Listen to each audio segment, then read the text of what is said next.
This is WKYT This Morning. Good morning. Hope you're having a fabulous start to your, what is it, Thursday? It is Thursday. Yay. I'm Rebecca Smith. I'm Bill Bryant. June 30th, last day of this month, will be July tomorrow. Almost unbelievable as we head toward the 4th of July weekend. We're very closely watching weather. Lots of folks making plans.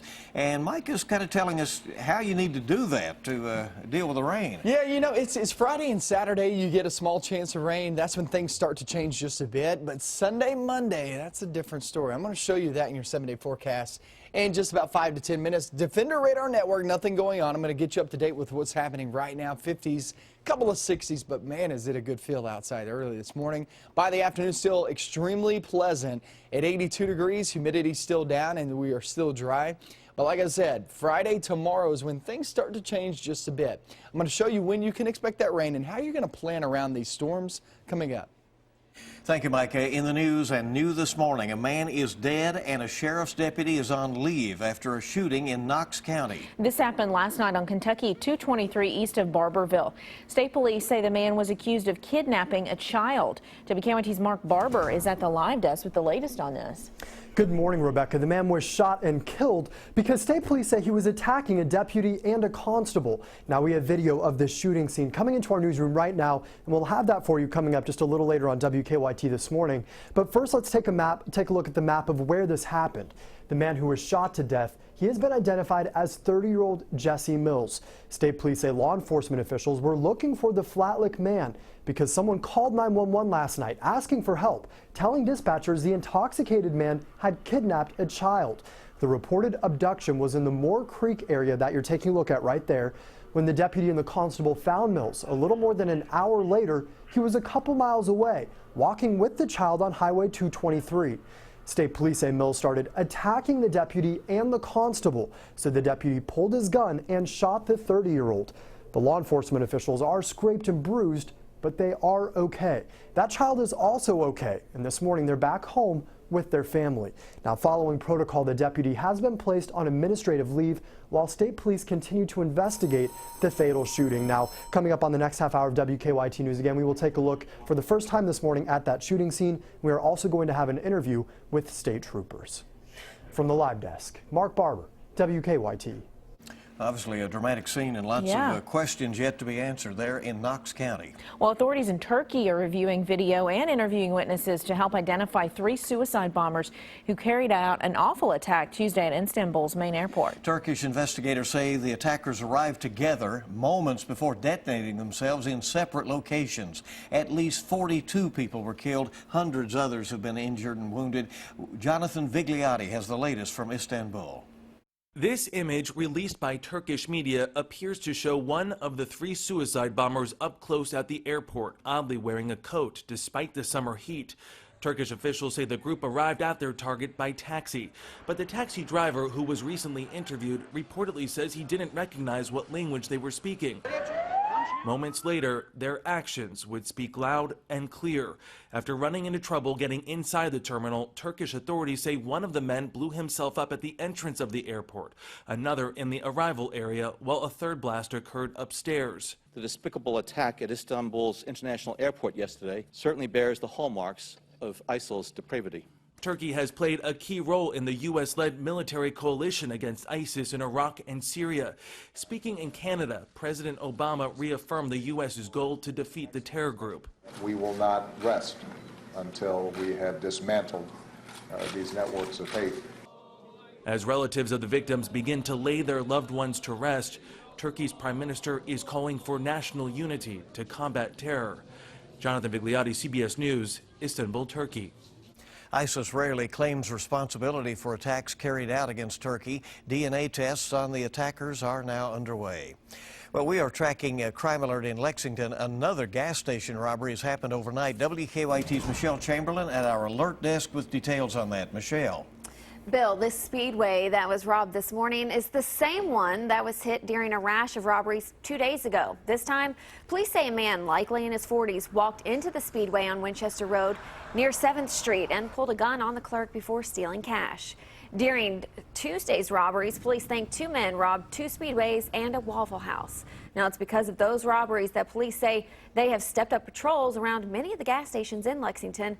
But the suspect in this latest robbery has not been caught. Bill? Shale, thank you. A warrant has been issued for a well-known horse trainer after dozens of horses were found abandoned on a Kentucky farm. The Kentucky Department of Agriculture is telling the Herald Leader that trainer Maria Burrell is charged with 43 counts of animal cruelty. Her father, Charles Burrell, was arrested yesterday and is facing the same charges. He owns the company that is leasing the Mercer County farm where the horses were found.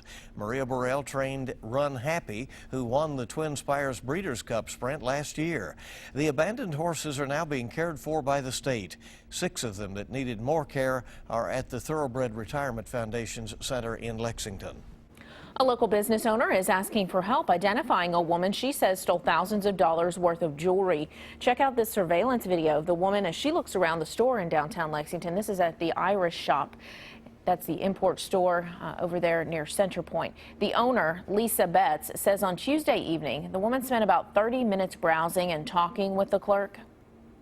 And she seemed like a really nice person, and that's why she was left alone at the case, and she was like asking a bunch of questions. So it wasn't like she had, "I'm going to steal all your gold rings," written all over her face. But she did. Betts says the woman left without buying anything and instead had about $2,000 worth of gold rings stuffed down her shirt. Then Betts says the woman came back again yesterday evening. Same clerk was working and secretly called police, but by the time they got there, the woman had left. If you know who this woman is, there's a clear shot of her. You're asked to contact police. Well, Lexington police are also looking for a man who they say tried to rob a Chuck E. Cheese. It happened yesterday afternoon at the Chuck E. Cheese location in the Woodhill Circle Plaza off New Circle Road. Police say the man first came in asking for a job application and then left, but they say he returned a few hours later trying to strike up a conversation with a manager about a job. Then he went on to say he had a weapon and that he was going to rob the restaurant. Police say the manager told him they didn't have access to the safe, so he left without getting anything. They also say he apologized as he left the location. Lexington police looking into a robbery at the Dollar General store that happened about 10 last night at the Dollar General on Bryan Station Road. A man walked in, implied he had a gun, demanded money there. Police say he left after getting what he wanted. Nobody was injured in that. Police say they're looking for a white man about 6 feet tall with a thin build. And they say he was wearing a black baseball cap as well as khaki pants, a striped shirt, and sunglasses at night. Well, wildlife officials in Clay County are trying to trap a bear that keeps coming to a Walmart looking for food. Over the last week, police say the bear's been seen looking into dumpsters behind the Manchester Walmart. Kentucky Fish and Wildlife installed a trap nearby using a sock covered in peanut butter as bait in hopes of catching the bear. He hasn't harassed anybody yet, just kind of a nuisance, them having to pick up behind it.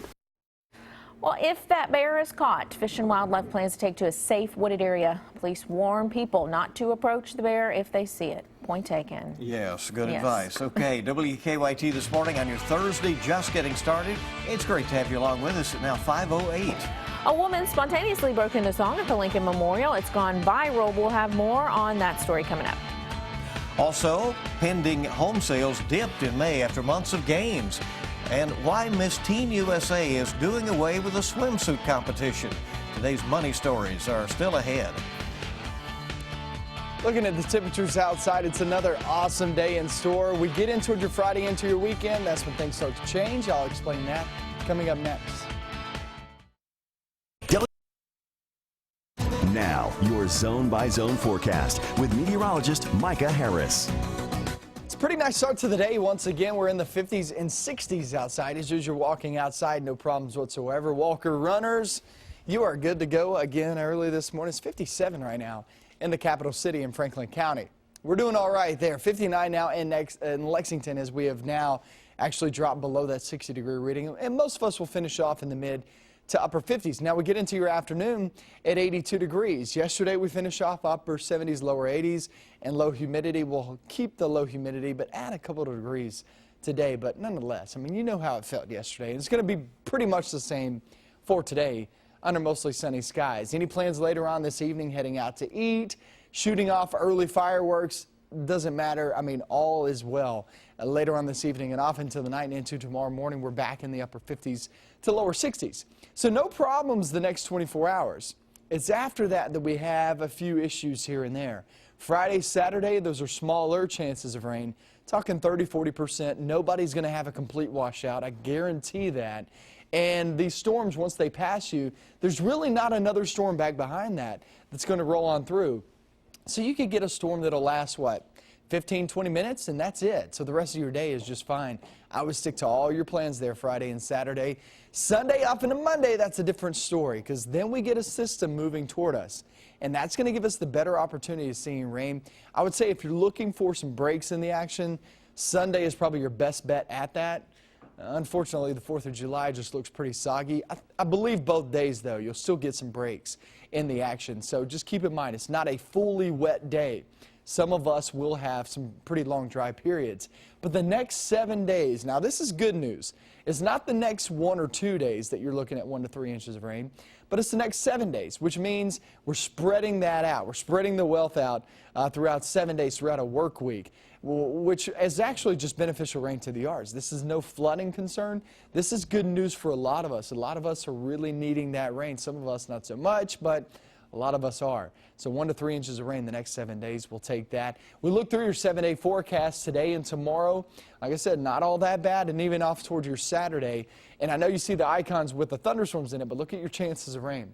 They're at 30% both Friday and Saturday. Stick to your plan. Sunday and Monday, those are days that you might have to adjust and maybe push the plans up just a little bit sooner in the work week, just due to the fact that those are the better opportunities.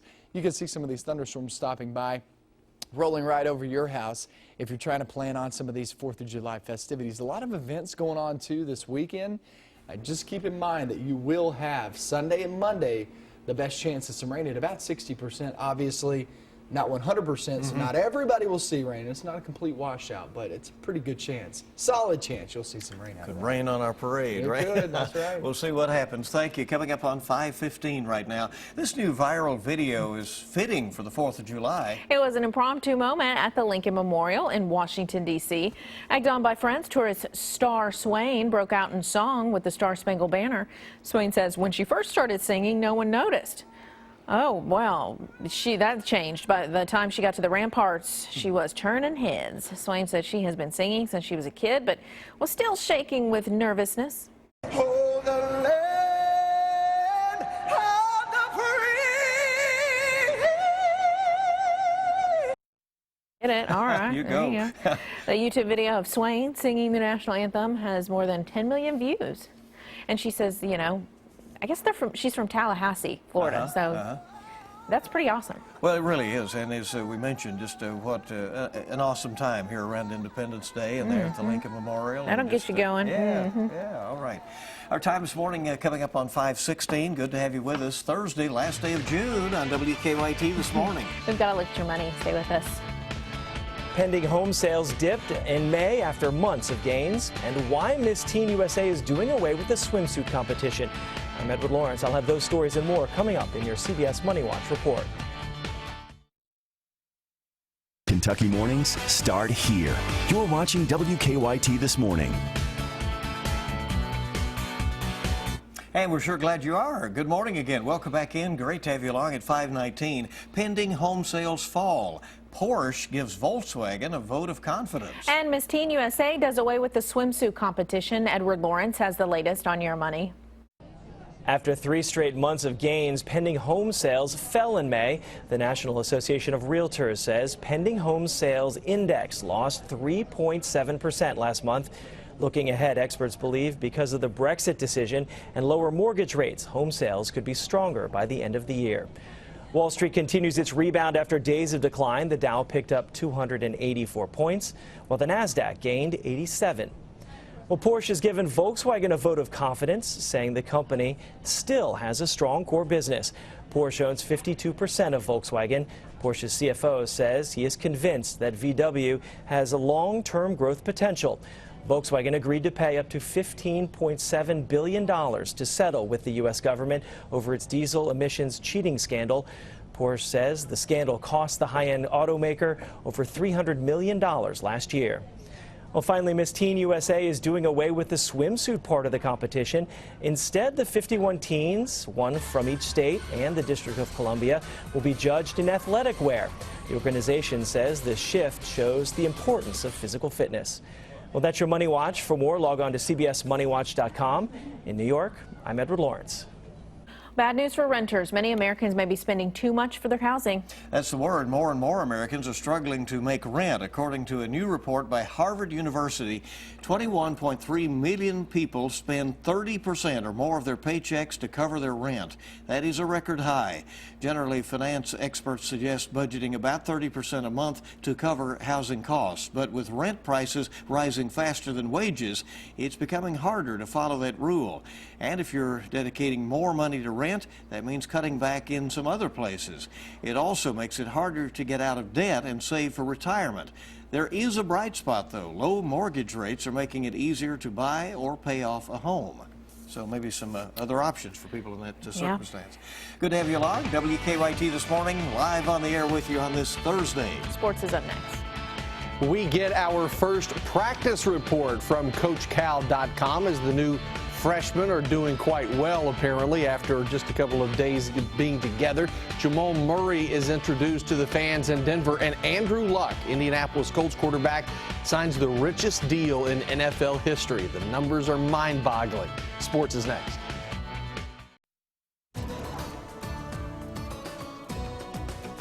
Absolutely no problems early this morning as you're walking out the door. Nothing there on radar, so we're good to go. And you won't see anything on radar later on this afternoon either. It's about the temperatures. We're at 55 degrees there in Danville, 57 now in Rowan County. It looks pretty good. It feels pretty good. I don't see any problems whatsoever. Montgomery County, Bath County, you're looking just fine as well. Nicholas, Bourbon, up towards, say, Robertson County and Mason, Bracken, all is well for you guys. Casey County down south. Looks pretty good. 55 degrees early this morning. We're anywhere from 55 to about 60.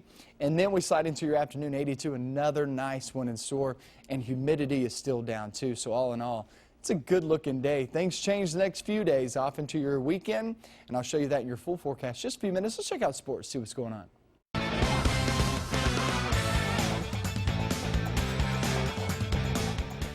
Good morning, everybody. John Calipari allowed to put his team through 2 hours of skill instruction per week, and last night, a practice report appearing on CoachCal.com. Some of the highlights mentioned in the article were Isaiah Briscoe was the loudest player on the court and played with what was described as an immense amount of confidence. Sasha Killia-Jones was on the bike throughout practice, and Bam Adebayo did not take part in a few drills. DeAndre Liggins practicing with the Cats. The NCAA allows former players to periodically return to campus and practice with their college team. The defensive potential was said to be apparent throughout. Jamal Murray is out in Denver. The Nuggets making him the number 7 overall pick last week in the NBA draft.